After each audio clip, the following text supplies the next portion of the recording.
ஒரு check bounce கேஸை என்னதான் ஒரு கிரிமினல் அஃபென்ஸாக இருந்தாலும் என்னதான் ஒரு கிரிமினல் அஃபென்ஸாக ட்ரீட் பண்ணப்பட்டாலும் சட்டத்தில் செக் பவுன்ஸ் கேஸுக்கு அல்டிமேட்டம் என்ன, நான் இவருக்கு பணம் கொடுக்கணும் அவ்வளோதானங்க, நான் பணத்தை கொடுத்து செட்டில் பண்ணிடுறேங்க அப்படின்னு சொல்லக்கூடிய ஒரு அல்டிமேட்டம் ஒன்று இருக்குது.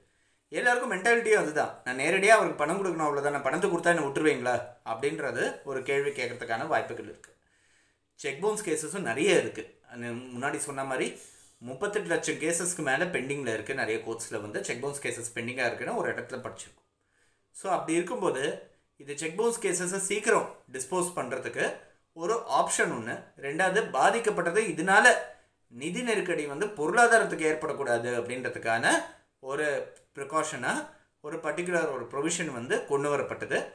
Compounding of offence in cheque bounce கேசஸ்ன்றது. காம்பவுண்டிங் ஆஃப் அஃபென்ஸ்னால் என்னென்னா, ஒரு கேஸோட சட்ட ரீதியான கான்சிக்வன்சஸ் அவாய்ட் பண்ணுறதுக்காக, லீகல் கான்சிக்வன்சஸ் விளைவுகளை வந்து சட்ட விளைவுகளை வந்து அவாய்ட் பண்ணணுன்றதுக்காக பணம் கொடுத்து சரி பண்ணுறதுக்கு பேர், ஈடுகட்டுறதுக்கு பேர் compounding of offence.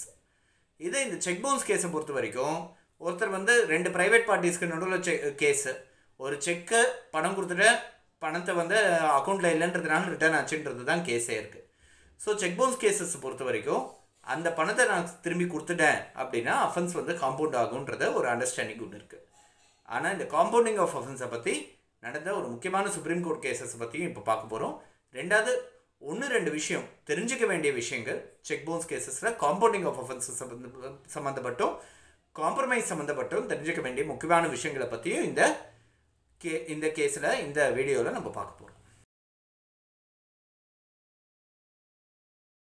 2010 Damodar Prabhu versus Syed பாபாலால்னு சொல்லி ஒரு கேஸில் காம்பவுண்டிங் ஆஃப் அஃபென்ஸை பற்றி சுப்ரீம் கோர்ட் ஒரு சில கைட்லைன்ஸ் கொடுத்துருக்காங்க. அந்த கேஸோட மெயினான ஃபேக்ட்ஸ் எல்லாம் ஒரு பக்கம் இருந்தாலும் இந்த கேஸில் கொடுக்கப்பட்டது அந்த guidelines for compounding of offence தான் ரொம்ப முக்கியமாக பார்க்க வேண்டியது. ஏன்னா லா கமிஷன் ஆஃப் இந்தியா கொடுத்த ரிப்போர்ட்ஸு, அதே மாதிரி பல கேசஸில் கோர்ட்ஸ் கொடுத்த அப்சர்வேஷன்ஸு, அதே மாதிரி அடிக்கடி பார்லிமெண்ட்டில் நடக்கக்கூடிய டிபேட்ஸு, அதே மாதிரி அட்வொகேட்ஸ் ஃப்ரெட்டர்னிட்டியில் கூட சீனியர் அட்வொகேட்ஸு நிறைய மீட்டிங்ஸில் பேசினது எல்லாமே நம்ம பார்த்தோன்னா இந்த செக் பவுன்ஸை ஏன் கிரிமினலைஸ் பண்ணணும், இதை டீக்ரிமினலைஸ் பண்ணணும் அப்படின்னு சொல்லி நிறைய இடத்துல சொல்லியிருக்காங்க. ரெண்டாவது, இந்த நிறைய தேக்கம் இந்த செக் பவுன்ஸ் கேசஸோட நிறைய பெண்டன்சி வந்து எல்லாருக்கும் வந்து அது ஒரு விஷயமாகவே இருக்குது, ரொம்ப ஒரு சீரியஸ் கன்சர்னாகவே இருக்குது நிறைய பேர் பார்க்குறது. இதை எப்படி சரி செய்யறதுன்றது நிறைய பேர் நிறைய சஜஷன்ஸ் கொடுத்ததில் இந்த காம்பவுண்டிங் ஆஃப் அஃபென்ஸ் காம்ப்ரமைஸில் முடிக்கிறதுன்றது ரொம்ப முக்கியமான ஒரு வழியாக இருக்குது. இந்த காம்பவுண்டிங் ஆஃப் அஃபென்ஸில் முடிஞ்ச கேசஸ், காம்ப்ரமைஸில் முடிஞ்ச செக் பவுன்ஸ் கேசஸ் ஏராளமாக நம்ம பார்க்க முடியும். ஸோ இப்போ சுப்ரீம் கோர்ட் இந்த கேஸில் ஒரு சில சிம்பிளான கைட்லைன்ஸ் கொடுத்துருக்காங்க. நம்ம பார்த்தோன்னா நிறைய கோர்ட்ஸில் கொடுக்குற ஆரம்ப கட்ட சமன்ஸ்லேயே கீழே வந்து இந்த கேஸோட பேரும் அந்த கேஸோட டீட்டெயில்ஸும் இதில் இருக்கும். தாமோதர் பிரபு வர்சஸ் சையத் பாபாலால்ன்ற கேஸ் படி நீங்கள் இந்த கேஸை காம்பவுண்ட் பண்ணணும்னு நீங்கள் நினச்சிங்கன்னா நீங்கள் வந்து ஃபஸ்ட் ஹியரிங்லேயே நீங்கள் வந்து கோர்ட்டில் வந்து சொல்லுங்கள் அப்படின்னு சொல்லி ஒரு சில சமன்ஸ்லேயே வந்து அதை சேர்த்து நான் பார்த்துருக்கேன். ஸோ இதில் என்ன இருக்குது, இந்த கேஸில் என்ன சொல்லியிருக்காங்க அப்படின்னா, செக் பவுன்ஸ் கேஸுன்றது ஒருத்தர் வந்து ஒரு பணம் பரிவர்த்தனை சம்மந்தப்பட்ட ஒரு கேஸு. ஸோ ஒருத்தர் வந்து அந்த பணத்தை திரும்பி கொடுக்கறதுக்கு தயாராக இருக்கான்னா அவருக்கு தேவையான வாய்ப்பை நம்ம கொடுத்தாகணும். முதல் இல்லது 2வது ஹியரிங்குள்ளே, அதாவது செக் பவுன்ஸ் கேஸ் ஒருத்தர் வந்து வந்திருக்கு, கோர்ட்லேருந்து சம்மன்ஸ் வந்திருக்கு, முதல் ஹியரிங்லேயே இல்லைன்னா 2வது ஹியரிங்லேயே கோர்ட் முன்னாடி வந்து நான் இந்த பணத்தை கொடுக்கறதுக்கு தயாராக இருக்கேன், என்ன என் அஃபென்ஸை காம்பவுண்ட் பண்ணுங்க அப்படின்னு சொல்கிற பட்சத்தில் எந்த விதமான காஸ்ட்டோ பெனால்ட்டியோ அவர் மேலே இம்போஸ் பண்ணாமல் கோர்ட் வந்து இந்த அஃபென்ஸை காம்பவுண்ட் பண்ணணும் அப்படின்னு சொல்லி சுப்ரீம் கோர்ட் சொல்லியிருக்காங்க. ஸோ இந்த முதல்ல 2வது ஹியரிங் இல்லாமல் ட்ரையல் ஆரம்பித்து கொஞ்சம் நாட்கள் கழித்து அவர் வந்து கேஸ் வந்து தனக்கு சாதகமாக போகிறதுன்ற ஒரு பயத்தில் காம்பவுண்ட் பண்ணணும் அப்படின்னு நினைக்கிறாருன்னா அவர் 10% வரைக்கும் கோர்ட் வந்து அவர் மேலே ஃபைனோ இல்லை பெனால்ட்டின்ற பேரில் அவர் மேலே லிவை பண்ணுறதுக்கான சான்சஸ் இருக்குது. அதாவது செக் அமௌண்ட் 5 லட்ச ரூபாய்னா 50,000 ரூபாய், அது வரைக்கும் அவர் மேலே லிவை பண்ணுறதுக்கான சான்சஸ் இருக்குது. இதுவே அந்த கேஸ் வந்து கீழ்கோர்ட்டில் முடிஞ்சு போச்சு, அவருக்கு அகெயின்ஸ்டாக எதிராக வந்து தீர்ப்பாக இருக்குது, அக்யூஸ்டுக்கு வந்து இத்தனை நாள் தண்டனை, கடுங்காவல் தண்டனைன்னு சொல்லி ஒரு தீர்ப்பு ஒன்று ஆயிருக்கு. செஷன்ஸ் கோர்ட்டில் அப்பீல் பண்ணுறாரு, இல்லைனா அதுக்கும் மேலே ஹைகோர்ட்டில் ரிவிஷனும் ஃபைல் பண்ணுறாருன்னு வச்சுக்கோங்க. ஸோ அந்த அப்பீல் ஃபைல் மேல்முறையீடு ஸ்டேஜில் இந்த கேஸை வந்து பணம் கொடுத்து சரி பண்ணணும், அதாவது லீகல் கான்சிக்வன்சஸை இல்லாமல் ஆக்கிறதுக்கு பணம் கொடுத்து ஈடு கட்டணும் அப்படின்னு அவர் நினைக்கிறாருன்னா, காம்பவுண்ட் பண்ணணும்னு நினைக்கிறார், காம்ப்ரமைஸ் செட்டில்மெண்ட்டுக்கு போகணும் அப்படின்னு நினைக்கிறாருன்னா 15% வரைக்கும் அவர்கிட்டேருந்து காஸ்ட் பெனால்ட்டின்ற முறையில் அவர்கிட்டேருந்து லெவே பண்ணிவிட்டு அந்த காம்பவுண்டிங் அப்ளிகேஷன்ஸை ஏற்றுக்கணும் அப்படின்றது இருக்குது.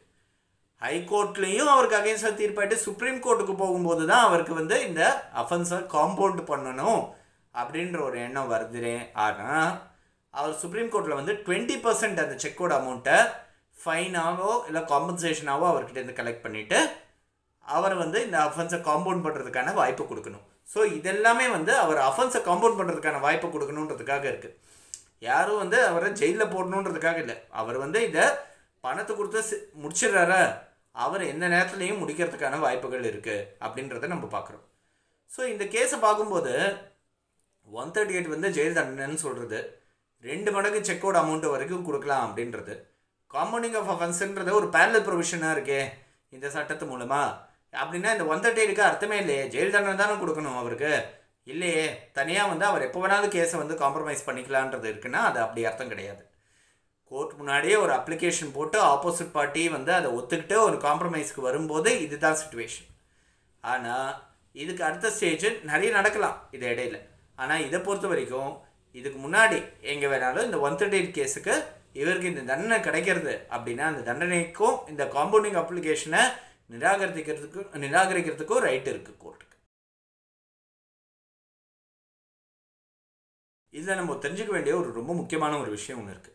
ஒரு 138 கேஸ் ஒன்று நடக்கிறது, இன்னொருத்தர் மேலே கேஸ் ஒன்று ஃபைல் பண்ணிட்டார், அக்யூஸ்ட் இருக்கார், கேஸ் நடந்துகிட்ருக்கு, ஒரு 2 வாய்தா அட்டன் பண்ணிட்டாரு, வக்கீலுக்கு தெரியாமல் நேரடியாக ஆப்போசிட் பார்ட்டியை பார்த்துட்டு அமௌண்ட்டு கொடுத்து செட்டில் பண்ணுறாருன்னு வச்சுக்கோங்க. சரியான ரசீது வாங்காமல் இல்லை ரசீது வாங்கிட்டோ அமௌண்ட்டை கையில் கேஷ் கொடுத்துட்டு செட்டில் பண்ணுறாரு அப்படின்னா அது கோர்ட்டில் வந்து போஸ்ட் பண்ணுறது பெரிய விஷயமா இருக்கும். இந்த அமௌண்ட்டை இந்த கேஸ் சம்மந்தமாக தான் கொடுத்துருக்காருன்னு சொல்லி கோர்ட் மூலமாக தான் அந்த செட்டில்மெண்ட்டை கொடுக்கணும். இது ரொம்ப ஒரு முக்கியமான விஷயம், நிறைய பேர் தவறு செய்கிற ஒரு விஷயம். இதை வந்து தெரிஞ்சுக்க வேண்டிய ஒரு விஷயமான இருக்குது.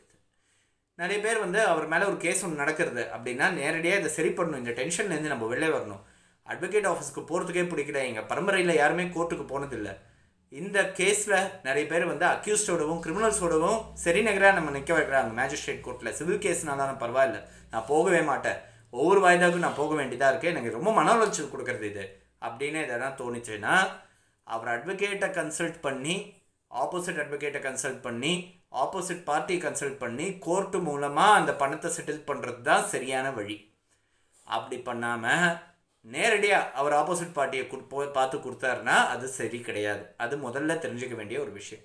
ரெண்டாவது தெரிஞ்சுக்க வேண்டிய விஷயம்னா அப்படியே கோர்ட் மூலமாக செட்டில் பண்ணுற விஷயத்தை கூட அவர் டிடி மூலமாகவோ இல்லை ஃபண்ட் ட்ரான்ஸ்ஃபர் மூலமாகவோ தான் செட்டில் பண்ணுமே தவிர்த்து கேஷாக செட்டில் பண்ணுறது அவ்வளோ அட்வைசபிள் கிடையாதுன்றது இன்னொரு தெரிஞ்சுக்க வேண்டிய விஷயமா இருக்குது. சரி, இப்போ நம்ம பார்த்தா இந்த தாமோதர் பிரபு வர்சஸ் சையத் பாபாலால் கேஸில் வந்து இன்னொரு விஷயம் சொல்லியிருக்காங்க. ஒரு இஎம்ஐ செக்ஸ் கொடுக்குறது உண்டு. சாதாரணமாக ஒரு எக்ஸாம்பிள் பார்த்தோன்னா ஒரு லோன் ஒன்று வாங்கியிருப்பாங்க, ஒரு 1 லட்ச ரூபா லோனு, எனக்கு 1,05,000 வித் இன்ட்ரெஸ்ட் எனக்கு கொடுத்துருங்க, ஒரு வருஷத்துக்கு வந்து இன்ட்ரெஸ்ட் 5,000, ஒரு வருஷத்துக்கு இன்ட்ரெஸ்ட் 12,000 கொடுத்துருங்க, 1,12,000 எனக்கு கொடுத்துருங்க, மாதம் மாதம் எனக்கு இவ்வளோ ரூபா கொடுத்துருங்க, எனக்கு 11,200 நீங்கள் வந்து 10 மாதத்துக்கு கொடுங்க, 10 செக் வாங்குறேன்னு வச்சுக்கோங்க. ஒவ்வொரு செக்கை ஒவ்வொரு ஊரில் போடுறாங்க அப்படின்னா அந்தந்த செக்கு போடுற ஊர்லேருந்து வேறு வேறு கோர்ட்ஸ்லேருந்து 138 கேசஸ் ஃபைல் பண்ணுறதுன்ற ஒரு சிஸ்டம் இருந்தது. ஒருத்தர் டார்ச்சர் பண்ணுறதுக்காக என்ன பண்ணுவாங்க, 3-4 கோர்ட்டில் 138 கேசஸ் ஃபைல் பண்ணுறதுன்ற ஒரு கான்செப்ட் ஒன்று இருந்தது. அந்த கான்செப்டை இந்த கேஸில் தாமோதர் பிரபு வர்சஸ் சையத் பாபாலால் கேஸில் உடைச்சிருக்காங்க. அதாவது ஒரே டிரான்சாக்ஷனுக்கு 4-5 செக் இஷ்யூ பண்ணப்பட்டு 4-5 138 கேசஸ் வேறு வேறு கோர்ட்டில் இருந்ததுன்னா முதல்ல வழக்கு தொடரப்பட்ட கோர்ட்டுக்கு எல்லா கேஸையும் டிரான்ஸ்ஃபர் பண்ணுறதுக்கான வாய்ப்பு இருக்குது அவருக்கு. ரெண்டாவது முக்கியமான விஷயம் என்னென்னா, அப்படியே டிரான்ஸ்ஃபர் பண்ண அப்புறமும் அந்த ஹைகோர்ட் வந்து சம்மந்தப்பட்ட ஹைகோர்ட் அந்த வேறு இவர் மன உளைச்சல் கொடுக்கணுன்ற ஒரே காரணத்தினால வேறு கோர்ட்டில் ஃபைல் பண்ணப்பட்ட கேஸஸை அவங்க வந்து டிரான்ஸ்ஃபர் பண்ணுறது மட்டும் இல்லாமல் அந்த கம்ப்ளைனண்ட்டுக்கு ஒரு பெரிய காம்பன்சேஷன் காஸ்ட் வந்து இம்போஸ் பண்ணுறதுக்கான சான்சஸ் இருக்குது அப்படின்னு சுப்ரீம் கோர்ட் வந்து இந்த பர்டிகுலர் கேஸில் சொல்லியிருக்கு. ஸோ இது 130 கேஸ்னால நடக்கக்கூடிய ஒரு சில டார்ச்சர் மெக்கானிசம்ஸ் கூட சரி பண்ணுறதுக்கு சுப்ரீம் கோர்ட் வந்து முன்மொழிஞ்சிருக்குன்னு நம்ம சொல்ல முடியும்.